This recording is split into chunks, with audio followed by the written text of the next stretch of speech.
during the year, Wade did not have a multi-inning stint for you guys, and something you go to a lot in the postseason. I'm just curious how you make that transition and how significant it is to do it. It depends on his rest. He was the most rested guy we had down there today, and we knew if we had a lead in the 8th inning, unless it was a multiple run lead, a 3 or a 4 or 5 run lead, we were going to go to Wade in that situation.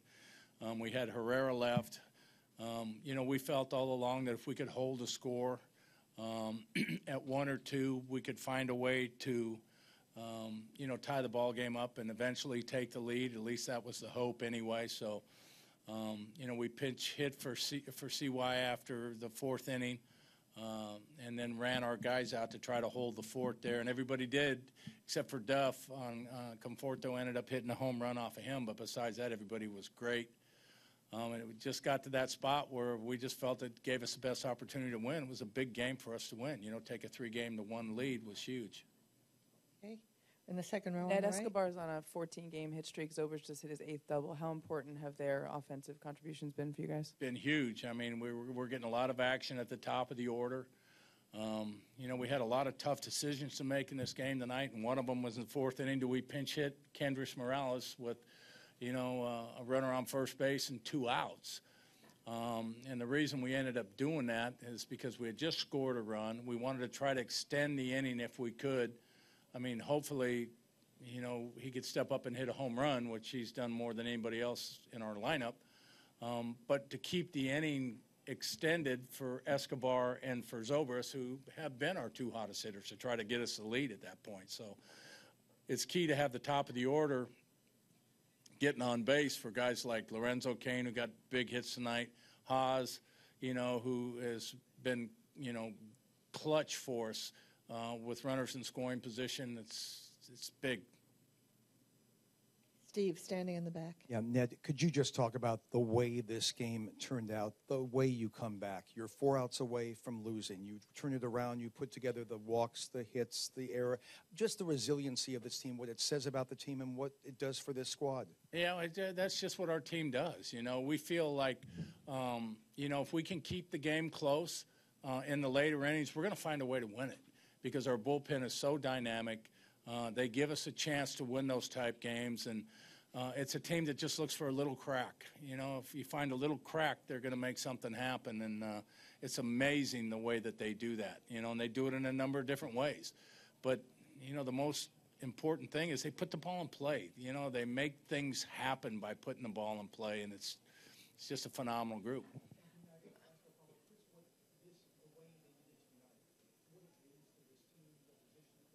Well, I mean, what they did tonight is what they've been doing the whole playoffs, It's a group of guys that have the utmost confidence in themselves. I don't think at any point these guys thought that they were going to lose tonight. I mean, that's just their mindset. That's just the way that they play the game, is that they're going to go out and they're going to find a way to win. Jeff, on the right aisle. Ned, how do you explain that knack for taking that 1 inch and then afterward making a giant gap out of it? I don't know. It's experience. It's character. It's, a group of really, really talented players. But, a lot of it, I think, is a mindset. I mean, we're in the biggest stage that you can play in front of, and these guys are totally confident in their abilities. They're as cool as cucumbers. They never panic because they've been through it before and they know that they're capable of doing it again. And it's just something that, that they believe in their heart that they can accomplish. And it's, like I said, it's fun to sit there and be the manager of that group. Think of yourself, okay, if you handle the pitching right and keep the score here, these guys are going to find a way to come back and score some runs and win this ball game. Ron? Well, with Rios, what happened on Granderson's fly? I didn't talk to him, but I think he probably forgot how many outs there were. Should that not happen at this level? Well, what do you think? Mark? Ned, even though Wade hasn't done these 2-inning saves or 2-inning stints very often, when you have the lead, you give him the ball, how good of a feeling is that, knowing that the role he's on right now for the last 2 years, he's going to get those 6 outs? I think he's probably, in one of the top dominant relievers in all of baseball. And, you know, anytime we give him the ball, it's just like, okay, sit back, Wade's in control. So once we got that lead in the 8th inning, you know, we knew what we were going to do. We're going to go straight to Wade and let him close the game out. You know, this time of year, it's easier to do what we did tonight. You know, do a 6-out save. We did it in Houston, and he went through it flawlessly. During the year, it's a little bit harder to do because you don't have all these breaks, and you have to get in the mindset. At least I do anyway, because I'm really, really focused on my pitchers and their usage. You know, and I just always remind myself, win this game today, worry about tomorrow. Don't worry about anything else. Okay, Wade's going 2 today, don't worry about tomorrow. Let's win this game, and tomorrow will take care of itself. But I fully expect Wade to be okay for tomorrow, too.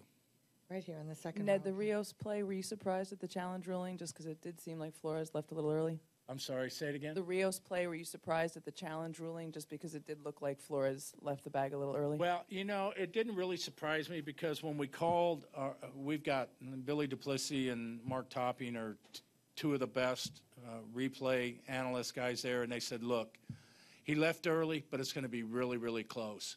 I don't know if we'll get the call or not, but let's give it a shot. So going into it, we knew that it was going to be really, really close.